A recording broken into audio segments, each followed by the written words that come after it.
साथियों नमस्कार, मैं जलकन सिंह राठौड़ आप सभी के बीच पुनः उपस्थित हूँ। साथियों, काफ़ी लंबी समय से लोगों ने हमें कमेंट्स में भी कहा है कि आप दोबारा वीडियो बनाकर होमगार्ड जवानों को एक करने के लिए और अग्रिम रणनीति बताने के लिए पुनः एक बार सभी के सामने आएँ।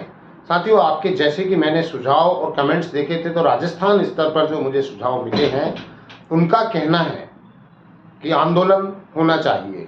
आंदोलन के लिए तारीख और परमिशन ही सफिशिएंट नहीं होती है। आंदोलन महत्व तब रखता है जब आप सब घरों से निकलकर उस आंदोलन को सफल बनाएं। साथियों, अभी वर्तमान में एक छोटी सी मीटिंग के दौरान संख्या अच्छी होने से सरकार ने उन्हें तत्काल बुलाया और आश्वासन दे डाला कि आप लोग सब्र रखें, संयम रखें, हम आपकी मांगों को पूरा करेंगे। वो मांगे पिछले बजट में रहीं और अब हम दोबारा जो पेश करेंगे उसमें आपकी मांगें पूरी करेंगे। कमज़ोर कहाँ पर है? कमज़ोर हम लोग हैं। हम लोगों की कमज़ोरी क्या है कि हम सिर्फ काम करवाना चाहते हैं, खुद कुछ नहीं करना चाहते। तो साथियों, जागृत होना पड़ेगा, उठना, खड़े होकर चलने की तैयारी करना। हो सकता है आप सबको बजट पूर्व जयपुर में आमंत्रित किया जाए। साथ ही मैं बात करना चाहूँगा देश के कुछ होमगार्ड जवानों की। होमगार्ड जवानों के लिए जो अभी हमारी जो प्रक्रिया चल रही है, या दिल्ली के लिए जो प्रोसेस तैयार किया जा रहा है मार्च में संसद बजट के लिए, तो साथियों आनन फानन में आपको कोई तारीख नहीं दी जाएगी। तारीख के पीछे एक राज है। पिछली बार हम लोगों ने आपको तारीख बदली और तारीख बताई। दिल्ली पहुंचने के लिए ना काफ़ी लोग थे। धरना हमारा सफल हुआ, उसके लिए आप बधाई के पात्र हैं। लेकिन राष्ट्रीय स्तर के धरने में जहां की हमारी संख्या 5 लाख 6 लाख से ऊपर है और हम 5-6 हज़ार लोग आंदोलन करें, तो ये बहुत बड़ी पीड़ा है। इस पीड़ा को दूर करने के लिए आप सबको कमर कसनी होगी, वरना जो आज तक पत्राचार के माध्यम से कोर्ट कचहरी से जो कार्यक्रम जारी हैं, आज़ादी मिले ना मिले, काम हो या ना हो, इस तरह का कार्यक्रम चलता रहने दीजिए। और अगर वाकई में आप सब लोग चाहते हैं कि हम सबको मुकाम मिले, तो तन मन धन से सहयोग करना पड़ेगा। आपकी संकीर्ण मानसिकता को छोड़कर आप सबको ब्रॉड माइंडेड, बड़ा दिल रखकर सहयोग करना पड़ेगा। आज जैसा कि विशेष मंचों पर जो चर्चाएं होती हैं, तमाम देश के लोग आपस में जुड़कर संपर्क करते हैं, या कई मंचों पर ऐसी वार्ता होती है कि ये उसका ग्रुप, ये उसकी टीम, ये फलां और ये ढिका। इन सबको बंद करना होगा। अगर होमगार्ड का भविष्य बनाना चाहते हैं आप लोग, तो आप लोगों को हर मंच को एक ही मंच बनाना होगा। वरना सरकार में क्या होता है, सुनवाई अलग अलग नहीं होती। जब ज़्यादा खेमे बट जाते हैं तो सरकार उनका प्रत्युत्तर देना जरूरी नहीं समझती। सरकार में जो अधिकारी बैठे हुए हैं वो नहीं बदलते, वो किसी न किसी रूप में वहीं रहते हैं। उनको लगता है अच्छा ये 10 संगठनों से कोई पत्र आए हैं, अलग अलग हैं, तो एक काम करो, इनको 10 लोगों को अलग अलग जवाब देने की बजाय वो किसी को जवाब देना आवश्यक नहीं समझते। इसी कारण से हमारे जवाब आने में, चाहे वो राज्य की बात हो चाहे देश की बात हो, देरी होती है। और हम इसी भरोसे बैठे रहते हैं कि सरकार हमारी सुनवाई नहीं कर रही। अपनी खुद की गिरेबान में झांककर हमने कभी नहीं देखा कि हमारी क्या गलतियां हैं। आप लोगों के बीच कोई भी आता है, जरा सी आपको हित की बात कहता है, झूठ बोल देते हैं और आप उनकी वाहवाही करने लग जाते हैं। मैंने देखा है, मुझे पर्सनल मैसेज करके, और मैं देख भी रहा हूँ, जवानों को गुमराह करने के लिए एक न्यूज़ चैनल खोल लिया, उस पर बैनर कुछ और लगा दिया और अंदर कुछ और है। भ्रम फैलाने के लिए वो खबरें चलाई जा रही हैं, तो उनको बिल्कुल ना देखें। उनको नेगेटिव कमेंट्स तो करें ही नहीं उन पर, लेकिन उनको डिसलाइक करें, उनको अनसब्सक्राइब करें, ताकि ऐसे लोग भ्रम ना फैला पाएं।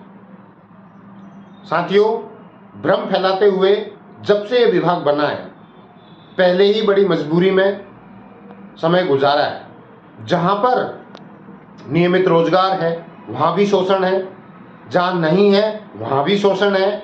तो लड़ाई लड़ने के लिए सबकी अलग अलग मांग रखते जा रहे हैं, मकसद सबका एक है। हम लोगों ने राष्ट्रीय कार्यकारिणी की जो कमेटी है उसने निर्णय लिया है कि आपकी एक ही मांग, जो कि पूरे देश को एकजुटता से मुक्ति, आपकी जो समस्या है उसका समाधान कर सकती है, वो है आपके नियमों में संशोधन। आपके जो नियम बनाए गए हैं 1962, 1963, 1968 या जो पुराना नियम 1947 है, 46-47 है, इसका बदलाव किया जाए। इसमें बदलाव करके वर्तमान की आवश्यकता के अनुसार इसके सर्विस रूल्स बना दिए जाएं। नियमितीकरण होता है या नहीं, लेकिन अगर आप लोगों के सर्विस रूल्स बन जाते हैं तो आप किसी नियम के तहत काम कर पाएंगे। अभी मनचाहे रूप से आपको उपयोग में लिया जा रहा है, स्वयंसेवक नाम का धब्बा आपके ऊपर लगा हुआ है, जबकि आप दस्तावेजों को अगर उठाकर देखेंगे तो स्वयंसेवक पहले कहीं नहीं होता था। आप लोग लोकसेवक थे, स्वयंसेवक होने के बाद कानून की कड़ियों में इतने जकड़े हुए हैं आप लोग कि अपनी आवाज भी खुलकर अपनी समस्या को भी नहीं बता पाते। फिर भी आप लोगों के लिए समझने की बात है कि इतने नेता पैदा कर दिए आप लोगों ने, इतने लोगों का समर्थन कर दिया आप लोगों ने, हर आदमी को जरा सा कुछ बोलने पर उनको उनकी वाहवाही और उनका समर्थन करते ही वो सोचते हैं कि हम जवानों का भला कर रहे हैं और जवान अब हमारी बात सुनना पसंद करते हैं। तो वो किन लोगों की खिलाफत करते हैं? जो हकीकत में आप लोगों के पक्ष में काम कर रहे हैं। आप लोग समझें, सभी बुद्धिजीवी हैं। कोई जमाना था जब कम से कम पढ़े लिखे लोग होमगार्ड्स में हुआ करते थे, लेकिन अब ये समझदारी का समय है। अभी अखबार में एक कटिंग देखी, उसमें साफ लिखा हुआ है कि हमने प्रधानमंत्री, मुख्यमंत्री और फलां जी को और ढिका जी को हमने ज्ञापन दे दिया और वो छाप दिया पेपर में, जबकि वो एक पत्राचार था, मुलाकात नहीं थी, पत्राचार था। अच्छी बात है, उन्होंने पत्र लिखे, उस पत्र में लिखेंगे क्या? होमगार्ड का नियमितीकरण। लेकिन अगर यही बात मजबूती से, सामूहिक रूप से, राष्ट्रीय स्तर पर ठीक ढंग से रखी जाए तो आपकी सुनवाई होगी।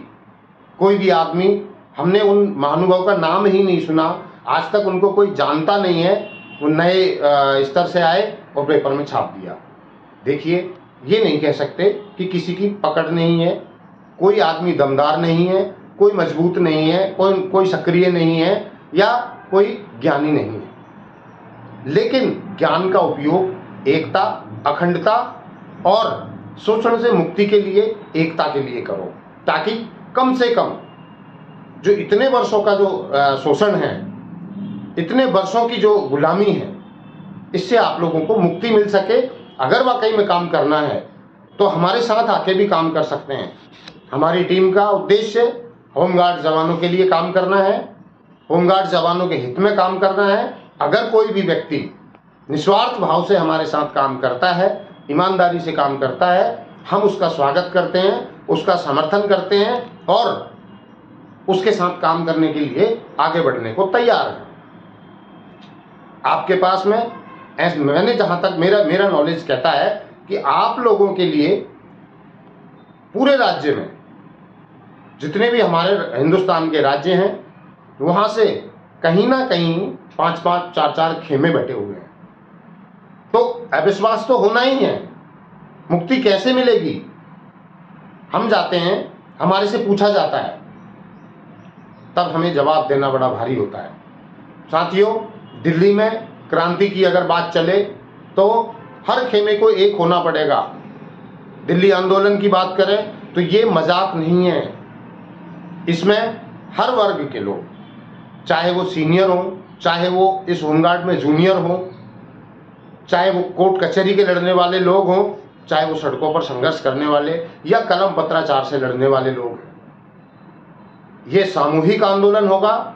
इसमें सभी को अपनी सहभागिता दर्शानी होगी, तभी जाके हमें सफलता हासिल होगी। मांग नियमितीकरण एक्ट में संशोधन रहेगी।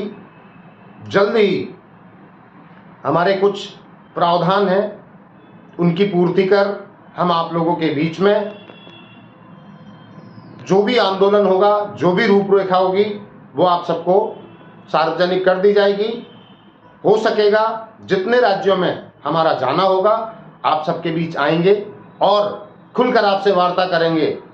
आपके सुझाव फिर मैं आमंत्रित करता हूं कि आगे कौन सी रणनीति तैयार की जाए और किस रणनीति पर आगे बढ़कर हम एकता का सूत्र पढ़ सकेंगे, एकता में बंध सकेंगे। तो साथियों, कम से कम जो नेगेटिव आदमी है या जो नेगेटिविटी फैलाने का प्रयास कर रहा है या जो फूट की बात करते हैं, कम से कम उनसे दूरी बनाए, क्योंकि अगर वो समझदार होते तो वो आप लोगों के बीच में फूट जैसी बात नहीं करते। कुछ लोग इतने नेगेटिव कमेंट्स करते हैं कि कभी कभी तो मन करता है हमारी कमान उनको सौंप दी जाए। हकीकत पता लग जाएगी, 4 दिन उस कमान को नहीं संभाल सकेंगे। क्रांति लाना ऐसा आसान काम नहीं है।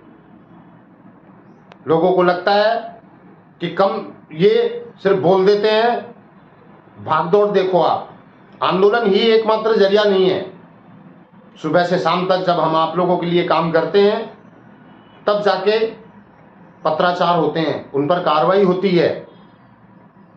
मैं भरोसा दिलाता हूं सबसे पहले राजस्थान को कि आप लोगों को हताश होने की आवश्यकता नहीं है।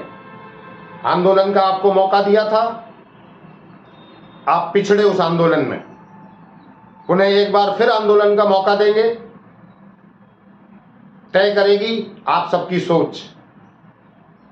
दूसरा, केंद्र स्तर पर जो दिल्ली में आंदोलन होगा, उसके लिए समस्त राज्यों को गांव-गांव ठाणी तक अपने जवानों को आवश्यकता पड़ने पर अपने परिवारों को लाने की तैयारी करनी होगी आपको। अगर सफलता हासिल करनी है तो हमें एक साथ मिलकर करनी होगी। हिंदुस्तान के हर राज्य से व्यक्ति जुड़ेगा तो सरकारों को ये चुनावी वर्ष है सोचने पर मजबूर होंगे, और अगर नहीं होंगे, काम नहीं करेंगे, तो फिर देश स्तर पर बहिष्कार किया जाएगा, चाहे वो कोई सी पार्टी हो। अगर होमगार्ड का भला नहीं किया जाता तो देश स्तर पर बहिष्कार करने की तैयारी। ये सब आप सबसे संभव है। आप सब एक होंगे और बुलंद आवाज करेंगे तो यकीन मानना आप लोगों को सफलता बहुत जल्द मिलेगी। अन्यथा हम सब अगर खेमों में बटे रहे तो हमें यूं ही दर दर की ठोकरें खाने को मजबूर होना पड़ेगा और शोषण के शिकार होते रहेंगे। आज कोई भी भ्रष्टाचार हो या कोई भी कमी हो, उसको मौका हम, उसको जन्म हम देते हैं, उसको बढ़ावा हम देते हैं। हमारे जो क्रांतिकारी साथी हैं, हम उनका गला घोट देते हैं और अपने निजी स्वार्थ के लिए उनके ऊपर कटाक्ष कर अपना स्वार्थ सिद्ध करने की तैयारी, अपने आप को बड़ा दिखाने का प्रयास करते हैं। तो साथियों, ये जागृति का वक्त है। ऐसे कौन से लालच हैं कि जिससे आप लोग आपस में एक नहीं हो पा रहे? स्वार्थ सबका एक है, कार्य सबका एक है, तो एकता लाने में आपको क्या समस्या है? मैं आपसे निवेदन करूंगा कि जो दुनिया भर की खबरें, उनकी सत्यता की जांच करो, फिर उसके बाद आगे बढ़ो, तभी जाके आपको एकता के बंधन में बंधने का अवसर प्राप्त होगा।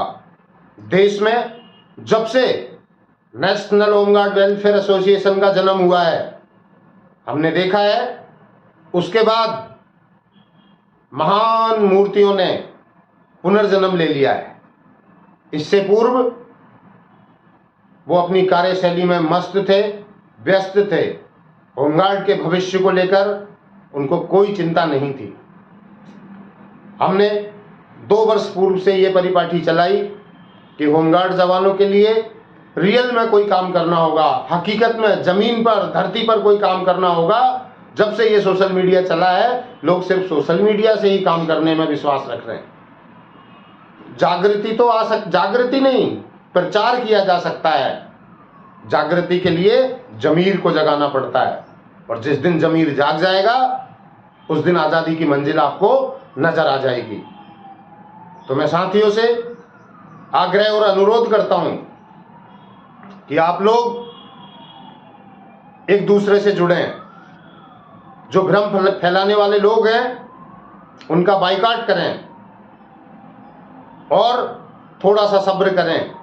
हम आप सबके लिए वो रास्ते तैयार कर रहे हैं जिससे ये जो 75 वर्ष पुरानी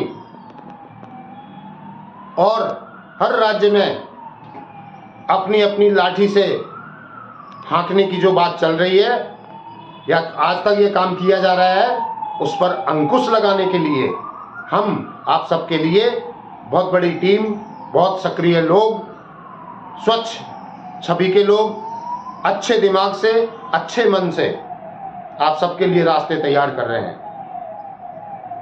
मैं आग्रह करना चाहूंगा, लालच और लोभ को त्याग कर, घमंड को त्याग कर, अपना पराया छोड़कर एकता का सूत्र पढ़ें। आप सब एक हो जाएं। अगर जरूरी नहीं कि हम ही हों, अगर आप सब एक हो जाएंगे तो सरकारों को यह महसूस हो जाएगा कि नहीं, ताकत इनमें भी है। अपनी कमजोरी आप खुद प्रदर्शित करते हो, कामयाबी इसीलिए नहीं मिल पा रही। बंद मुट्ठी लाख की और खुली तो खाक की। अपनी कमजोरी किसी को ना बताएं। हम सब एक हैं। इसी बुलंद नारे के साथ आप सब आगे बढ़ें। मेरे संदेश से आप सबको जो भी महसूस होता है, आप मुझे संदेश भेजकर इसके बारे में मुझे जानकारी दें। कोई भी कमी रहती है या कोई रणनीति तैयार की जानी चाहिए, आपके सुझाव मुझे मिलें। साथ ही आप सब वो मार्गदर्शन, वो रास्ता बताएं, अपनी सभी समस्याएं बताएं, जिस पर हम काम कर 100 समस्याओं का एक निराकरण करने की तैयारी करें। ऐसे सुझाव और मार्गदर्शन आप हमें कमेंट बॉक्स या मैसेज के द्वारा इसमें भेज सकते हैं। कोई अगर हमसे संपर्क करना चाहता है, हमारे नंबर वो ले सकते हैं, या इसमें जो मैसेज बॉक्स है उसमें अपने नंबर भी छोड़ सकते हैं। हम प्रयास करेंगे आपसे संपर्क करें। आप लोगों के लिए दिन रात एक विचारक का काम करते हुए आपके भविष्य की चिंता और आपके भविष्य को उज्जवल बनाने के लिए हम प्रयासरत हैं। आप सबका सहयोग वांछनीय है। आप सबके सहयोग अनुसार, आप सबके आशीर्वाद से, आप सबके प्यार से क्रांति लाएंगे और 75 साल पुरानी इस गुलामी से हम मुक्ति पाएंगे। तो मैं बहुत बहुत आभार व्यक्त करता हूं और धन्यवाद देता हूं। साथ में मैं निवेदन करता हूं, बड़े एक्सपर्ट्स कहते हैं कि आप लोगों से निवेदन करोगे तो ही लोग आपसे जुड़ेंगे। ये आपका एक साधारण सा माध्यम है। इस माध्यम से जुड़ने के लिए कोई सब्सक्राइब करने का कोई इसमें माध्यम है, आप उसको इसमें ज्वाइन करें ताकि आप सब तक सीधे तौर पर जो भी सटीक संदेश होंगे वो आप तक पहुंचें। इसी के साथ मैं आप सबसे इजाज़त लेना चाहूँगा। आप सबको धन्यवाद दूंगा। आप सबके जवाब और आप सबके मार्गदर्शन के इंतजार में, जो कि आप मुझे इसी प्लेटफॉर्म पर आप मुझे मार्गदर्शन देंगे और उसके अनुसार रणनीति तैयार कर अगले सेशन में मैं आप सबको बताऊंगा कि हमने ये जो गुप्त रणनीति तैयार की गई है, इस पर क्या क्या कार्रवाइयां हुई और आप लोगों के लिए हमने क्या क्या परिपाटी बनाई है। तो साथियों, इसी कामना और उम्मीद के साथ मैं आप सबसे इजाज़त चाहूँगा। बहुत बहुत धन्यवाद। जय हिंद, जय भारत।